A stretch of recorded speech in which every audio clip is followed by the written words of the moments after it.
Hi ಸ್ನೇಹಿತರೆ, ಎಲ್ರಿಗೂ ನಮಸ್ಕಾರ.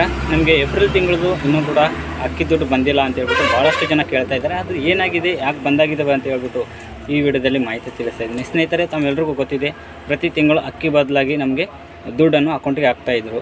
ಏನೋ ಗೊತ್ತಿಲ್ಲ, ಇದಕ್ಕಿದ್ದಂಗೆ ಏಪ್ರಿಲ್ ಮುಗೀತು, ಮೇನು ಕೂಡ ಬಂತು, ಆದರೂ ಕೂಡ ಇನ್ನೂ ಕೂಡ ಅಮೌಂಟ್ ಅಂತೂ ಹಾಕಿಲ್ಲ ಅಕೌಂಟಿಗೆ. ಯಾಕಂದರೆ ಸರ್ಕಾರದಿಂದ ಒಂದು ಆದೇಶವನ್ನು ಕೊಟ್ಟಿದ್ದರು ನಿನ್ನೆ. ನಾವು ಏಪ್ರಿಲ್ ತಿಂಗಳದು ಅಮೌಂಟು ಹಾಕ್ಬೇಕು ಅಂದ್ಕೊಂಡಿದ್ದೀವಿ, ಆದರೆ ಕೂಡ ತಾಂತ್ರಿಕ ದೋಷದಿಂದ ಅಮೌಂಟ್ ಅಂತೂ ಆಗ್ತಾಯಿಲ್ಲ. ನಾವು ಇದೇ ತಿಂಗಳು 31ನೇ ತಾರೀಕುವರೆಗೂ 10% ಜನಕ್ಕೆ ನಾವು ಈ ತಿಂಗಳು 31ನೇ ತಾರೀಕುವರೆಗೂ ನಾವು ಏಪ್ರಿಲ್ ತಿಂಗಳದು ಅಮೌಂಟನ್ನು ಬಿಡುಗಡೆ ಮಾಡ್ತೀವಿ. ಮತ್ತು ಮೇ ತಿಂಗಳದು ಕೂಡ ನೆಕ್ಸ್ಟ್ ಮಂತು ಅಪ್ರೂವಲ್ ಮಾಡ್ತೀವಿ 15ನೇ ತಾರೀಕುವರೆಗೂ ಅಂತ ಹೇಳ್ಬಿಟ್ಟು ಹೇಳಿದ್ದಾರೆ. ಯಾರಿಗೆ ಇನ್ನೂ ಈ ತಿಂಗಳು ಕೂಡ ಏಪ್ರಿಲ್ ತಿಂಗಳದು ಅಮೌಂಟ್ ಬಂದಿಲ್ಲ ಅಂದರೆ ಏಪ್ರಿಲು ಮತ್ತು ಮೇ ತಿಂಗಳದು ಜೂನ್ 15ನೇ ತಾರೀಕುವರೆಗೂ ತಮ್ಮ